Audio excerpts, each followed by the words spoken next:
c'est notre frère Adrien Meilloux qui apportera la parole ce matin. Donc Adrien qui effectue un stage pastoral auprès de Paul Harrison, donc avec des activités sur notre église, mais également à l'église des Ternes. Donc Adrien a déjà présidé lors des rencontres du culte et du matin et du soir. Donc c'est avec une grande joie que je vais lui laisser la place dans quelques instants, mais je vais prier pour lui avant cela. Oui, notre Dieu, notre Père, nous sommes conscients que la Bible est ta parole, que tu l'as donnée pour notre bien, pour que nous puissions te connaître, mieux te connaître. Père, nous croyons que ta parole détient la vie, puisqu'elle nous parle de toi et de Jésus-Christ. Notre prière, alors que nous nous plaçons devant elle, c'est que tu disposes nos cœurs pour recevoir ta parole telle qu'elle est, pouvoir l'accepter, nous en réjouir et ensuite chercher à l'appliquer dans notre quotidien. Amen. Adrien. Voilà, bonjour à tous. Ça me fait très plaisir de revenir parmi vous ce matin. Merci à nouveau de m'accueillir dans votre église. J'en profite pour dire qu'avec Paul Harrison, nous sommes du coup de retour du camp Interaction qu'on a pu passer avec des jeunes. Et ça s'est très bien passé. On est très contents de cette semaine. C'était une très belle expérience. Le texte de ce matin, il s'agit de Luc 16, au verset 19 à 31. Avant de le lire, j'aimerais simplement qu'on imagine ensemble qu'on reçoit un jour une lettre avec écrit en gros et en rouge à ouvrir dès que possible. Il faut régler ça tout de suite. Point d'exclamation, point d'exclamation. Qu'est-ce qu'on fait dans ces cas-là? Est-ce qu'on laisse justement cette lettre de côté, on la pose sur la table, on se dit encore une lettre publicitaire, je vais la jeter plus tard à la poubelle? Ou est-ce qu'on se dit, je vais quand même l'ouvrir au cas où, pour être sûr de ne rien rater d'important? Eh bien, avec le même empressement, ou voire même un empressement encore plus grand, Jésus-Christ, dans ce passage, cherche à prévenir ses disciples et même ses adversaires qui se moquent un peu de son enseignement, de l'importance d'agir dès aujourd'hui, lors de la vie terrestre, en vue de la vie après la mort. Déjà œuvrer pour le Seigneur, parce qu'après, il y aura une vie après la mort. Et dans l'évangile de Luc, justement, ça fait depuis plusieurs chapitres que Jésus parle de ce thème récurrent. Et là, il le fait à nouveau en parlant notamment d'un exemple à ne surtout pas suivre. Et c'est ce qu'on va lire ce matin. Donc, je vous invite à me rejoindre dans Luc 16, à partir du verset 19 et jusqu'au verset 31. Il y avait un homme riche, toujours vêtu d'habits coûteux et raffinés. Sa vie n'était chaque jour que festin et plaisir. Un pauvre nommé Lazare se tenait couché devant le portail de sa villa, le corps couvert de plaies purulentes. Il aurait bien voulu calmer sa faim avec les miettes qui tombaient de la table du riche. Les chiens même venaient lécher ses plaies. Le pauvre mourut et les anges l'emportèrent auprès d'Abraham. Le riche mourut à son tour et on l'enterra. Du séjour des morts où il souffrait cruellement, il leva les yeux et aperçut très loin Abraham et Lazare à côté de lui. Alors il s'écria : « Abraham, mon père, aie pitié de moi. Envoie donc Lazare qu'il trempe le bout de son doigt dans l'eau et me rafraîchisse la langue, car je souffre horriblement dans ces flammes. » Mais Abraham lui répondit : « Mon fils, souviens-toi de combien de bonnes choses tu as joui pendant ta vie, tandis que Lazare n'a connu que des malheurs. À présent, ici, c'est lui qui est consolé, tandis que toi, tu es dans le tourment. De plus, il y a maintenant un immense abîme entre nous et vous, et même si on voulait, on ne pourrait ni le franchir pour aller d'ici vers vous, ni le traverser pour venir de chez vous ici. Dans ce cas, dit alors le riche, je t'en conjure, père, envoie au moins Lazare dans la maison de mon père, car j'ai 5 frères, qu'ils les avertissent pour qu'ils n'aboutissent pas eux aussi dans ce lieu de tourment. Tes frères ont les écrits de Moïse et des prophètes, lui répondit Abraham, qu'ils les écoutent. Non, père Abraham, reprit l'autre, mais si quelqu'un revient du séjour des morts et va les trouver, ils changeront. Mais Abraham répliqua, s'ils n'écoutent ni Moïse ni les prophètes, ils ne se laisseront pas davantage convaincre par un mort revenant à la vie. Ainsi s'achève la lecture. J'aimerais faire ressortir 3 points de ce texte. Déjà, le fait qu'il nous faut un cœur généreux. Mais il nous faut aussi un cœur conscient du jugement à venir. Et enfin, un cœur qui s'appuie sur l'Évangile. Et pour commencer, un cœur généreux. Le début du texte, les versets 19 à 21, parle de la vie terrestre de 2 personnages complètement opposés. On a d'un côté un homme riche qui vit la belle vie, il fait la fête tout le temps, il s'habille somptueusement, mange comme il veut. Et on pourrait presque se demander s'il considère vraiment les célébrations religieuses juives qu'il était censé suivre à l'époque, comme la Pâque, la fête des cabanes ou le sabbat. Est-ce qu'il n'est pas plus centré finalement sur une vie de plaisir qui lui plaît à lui seul? De l'autre côté, on a un personnage extrêmement pauvre, Lazare, qui est souffrant. Il n'a pas de quoi se nourrir ou un endroit où loger. Il est probablement immobilisé, ce qui veut dire qu'on l'a mis devant ce portail pour qu'on puisse lui venir en aide, mais il ne peut pas se déplacer de lui-même. Il est recouvert de plaies purulentes. Et en plus de ça, les chiens viennent lécher ses plaies, ce qui ne fait qu'infecter justement ses plaies et le rendre impur devant le temple de Jérusalem. Une situation de souffrance et d'humiliation terrible. Et la raison pour laquelle il mendiait devant le portail de cet homme riche, c'est probablement parce qu'on l'a mis là, et parce que c'était de coutume de l'époque, ou du moins normal, qu'à l'époque, un homme aussi pauvre puisse demander du soutien à un homme riche à l'entrée de sa maison. Et justement, l'homme riche aurait dû répondre avec la générosité, en lui venant en aide. Parce que justement, en tant que juif, il aurait dû regarder toutes ces prescriptions de l'Ancien Testament, de la loi de Moïse, qui disent justement de venir en aide aux pauvres, de leur donner de quoi se nourrir, de quoi se vêtir, de leur venir en aide. Et au lieu de cela, l'homme riche ne fait rien. Il ignore complètement la situation de Lazare. Alors que pourtant, plus tard dans le texte, au verset 24 et 27, on voit qu'il connaît son nom, il sait qui il est. Et pourtant, il n'a rien fait pendant sa vie terrestre. Alors qu'il avait justement ce devoir urgent. C'est comme si lui aussi avait reçu cette lettre urgente et finalement l'avait posée sur la table. Il n'avait rien fait. Il a décidé de vivre comme bon il lui semblait. Une vie centrée sur lui-même.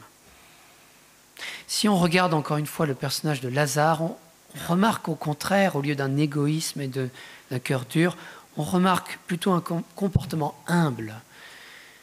En fait, il demande simplement les miettes qui tombent de la table de l'homme riche. En disant ça, c'est comme s'il disait « je me contenterai du superflu, de ce dont il n'a pas besoin ». Il se compare même à un chien en disant ça, qui traîne autour de la table pour ramasser les miettes. Et en plus de cela, il y a un point très particulier avec ce personnage. De toutes les paraboles de la Bible, aucun personnage n'a de nom, sauf lui. Jésus a pris le temps de nommer ce personnage Lazare, qui en hébreu veut dire « Dieu vient en aide ». C'est intéressant de voir qu'au milieu de toute cette souffrance, de toute cette détresse, il y a en arrière-plan un Dieu qui vient en aide. Il est en réalité entre les mains de Dieu. Et on voit justement par la suite que c'est auprès de Dieu qu'il va après sa mort. Dieu reste en arrière-plan de sa vie. Et lui, il lui fait confiance.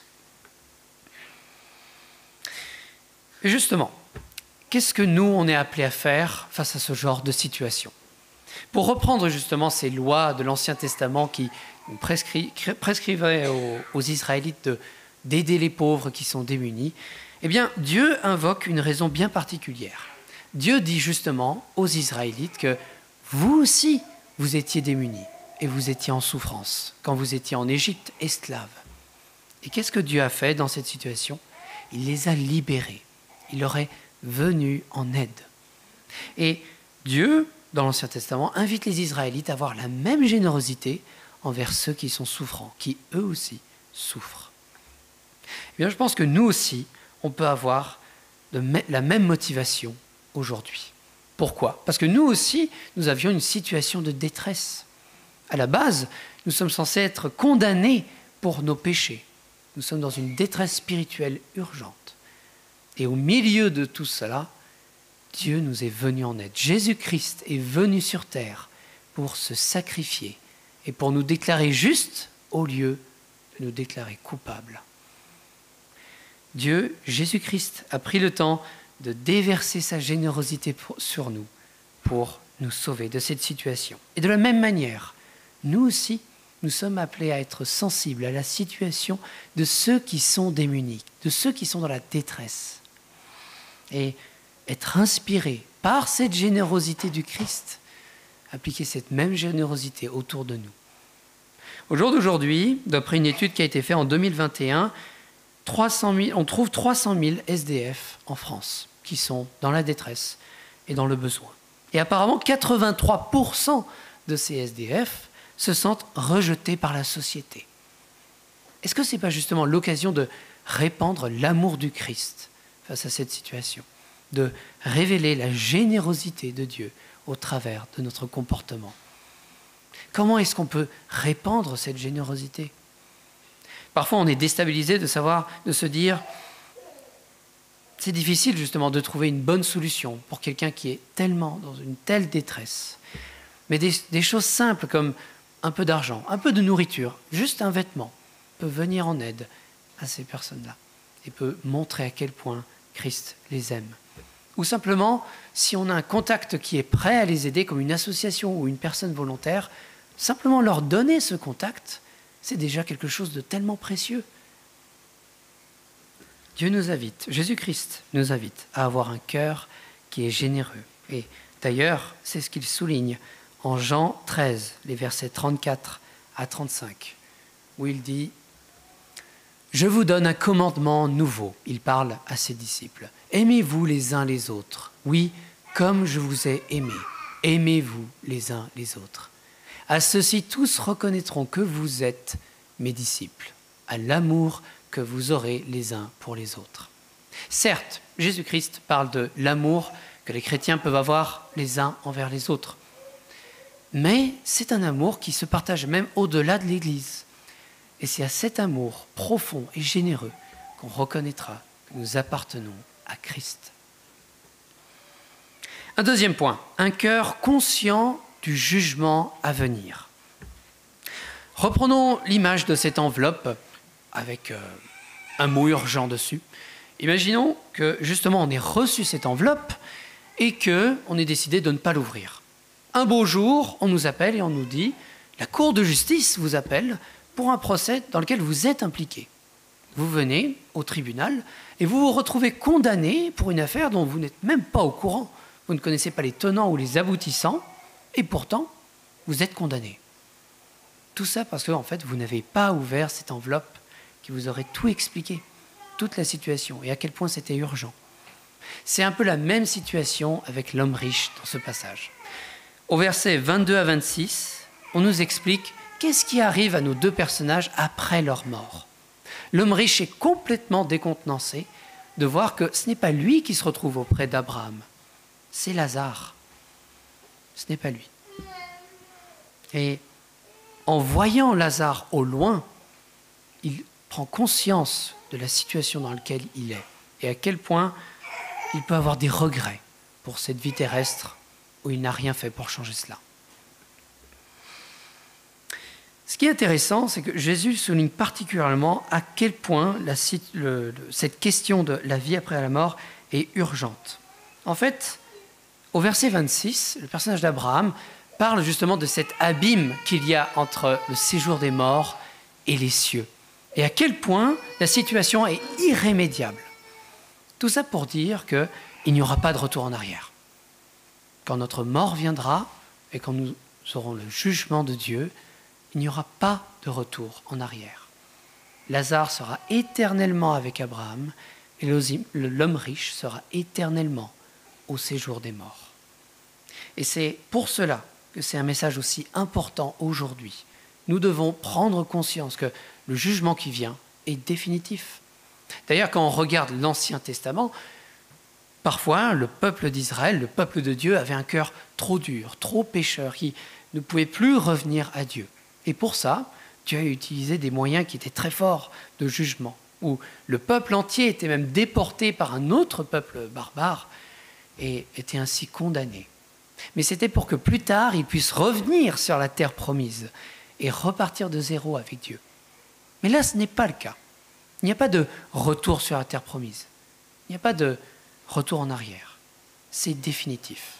Et c'est justement, l'Ancien Testament nous prévient, fait le rapport entre ce départ en exil du peuple d'Israël et ce jugement définitif qui vient, pour nous prévenir qu'il y aura un grand jugement qui arrive.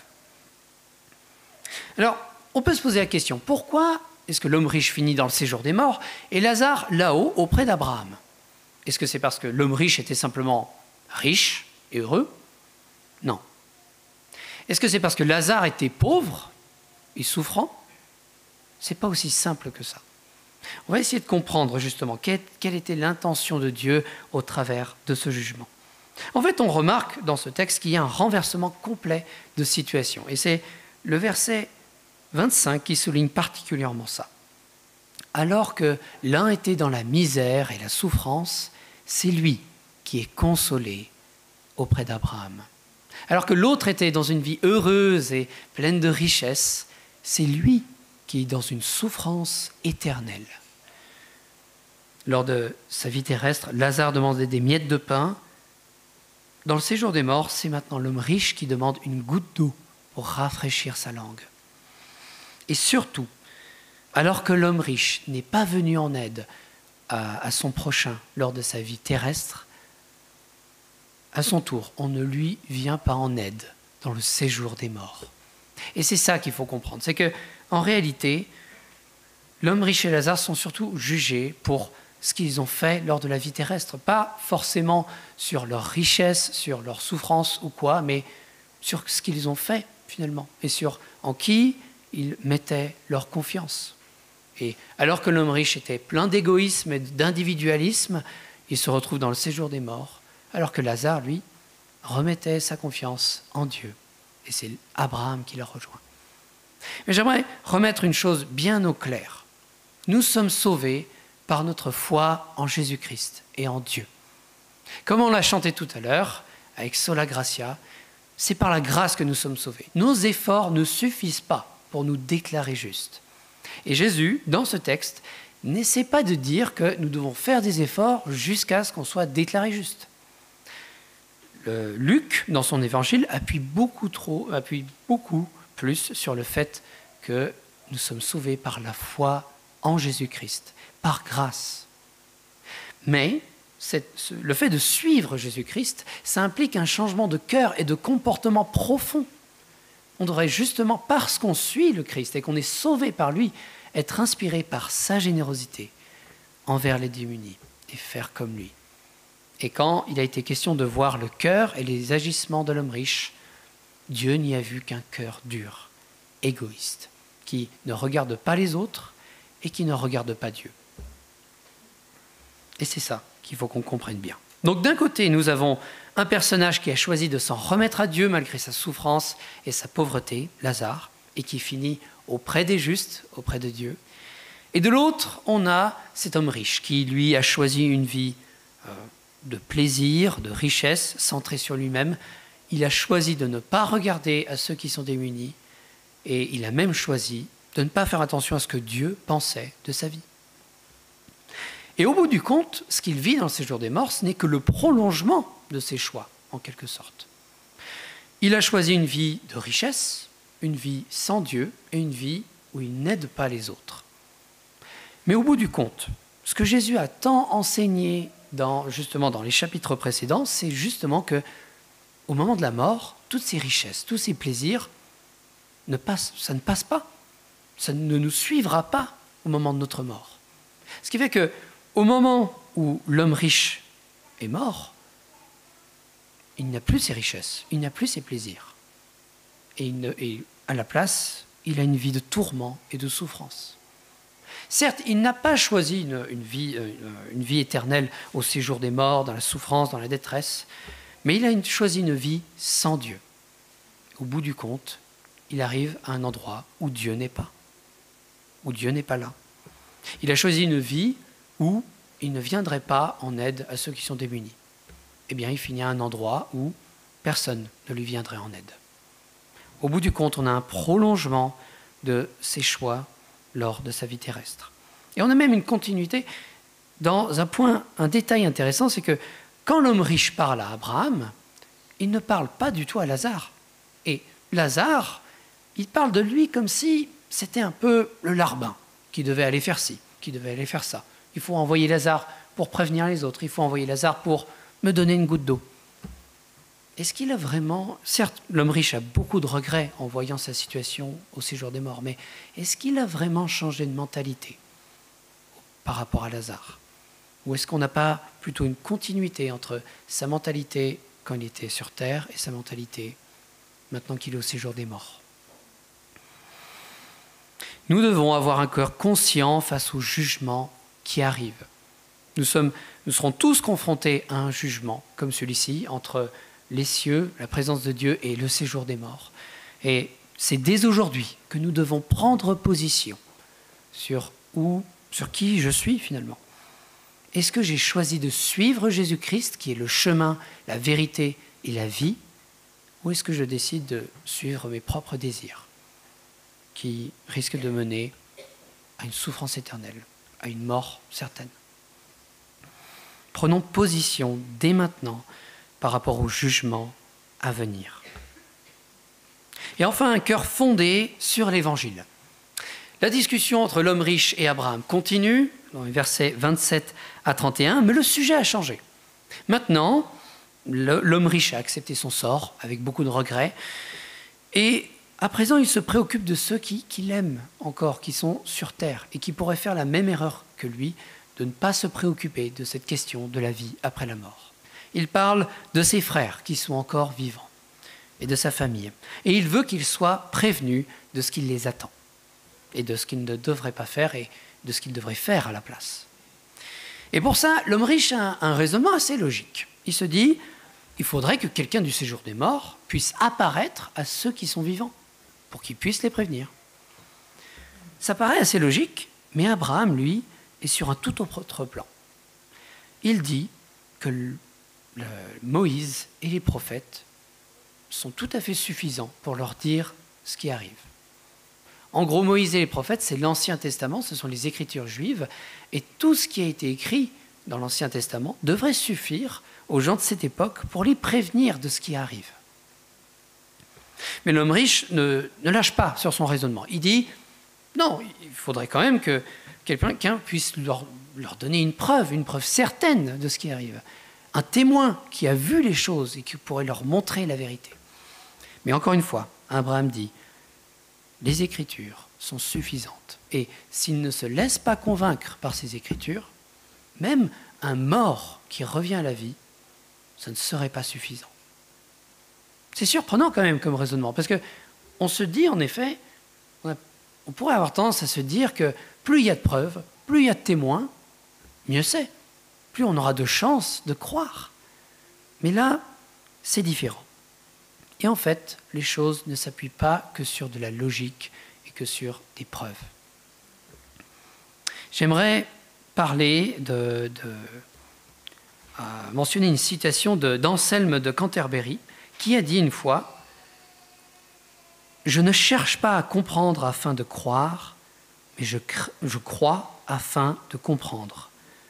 Car je crois ceci, à moins que je ne croie, je ne comprendrai pas. » C'est un raisonnement qui est très intéressant ici.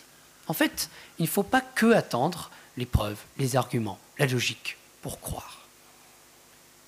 Peut-être qu'il faut un minimum croire pour potentiellement comprendre après. Et de la même manière, finalement, on est aussi invité à s'ouvrir un peu à cette révélation qui est écrite, à la Bible, qui veut nous dire un message important. S'ouvrir un peu pour potentiellement après comprendre. Avoir juste un peu de foi pour finalement avoir la vérité. Et c'est un peu le raisonnement qui est repris ici. Mais en fait, on est même plus que ce raisonnement. On est même plus que simplement s'ouvrir dans notre foi pour ensuite comprendre, mais on a ça et le fait que Jésus a démontré toutes sortes de choses qui prouvent qu'il est le Fils de Dieu.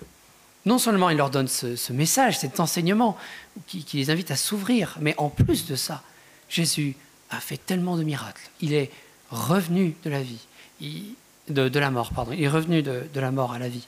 Il a ramené des gens à la vie aussi.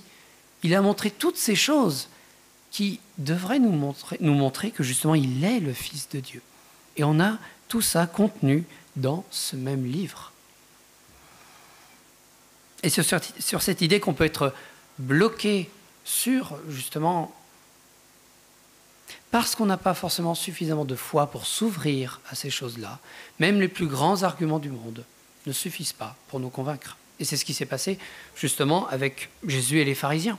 Jésus, une fois, a ramené quelqu'un à la vie, quelqu'un qui s'appelait Lazare, justement, mais ce n'est pas le même personnage. Il l'a ramené à la vie, et pourtant des gens autour, y compris des pharisiens, se sont dit « Non, lui, il faut s'en débarrasser ».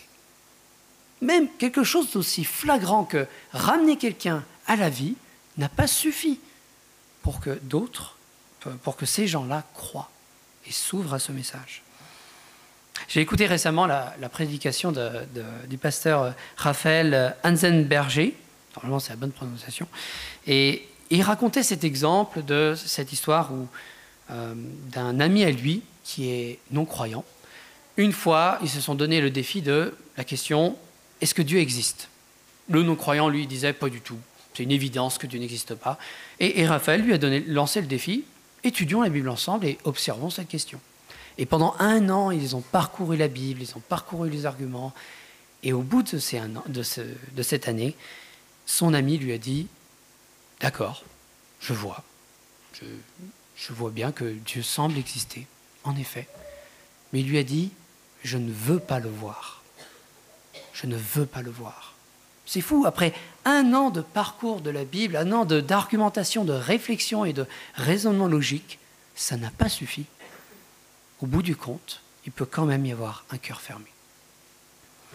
Et on est appelés tous à s'ouvrir à ce message si important que Jésus veut nous transmettre. En effet, nous avons plus que simplement l'Ancien Testament. Nous avons le Fils de Dieu, Dieu qui est incarné et qui nous montre le chemin vers la vie. Nous avons quelqu'un qui a marché sur terre et qui a fait des choses extraordinaires et qui a partagé un enseignement juste. Et nous sommes amenés à prendre position par rapport à lui, prendre position par rapport à Jésus.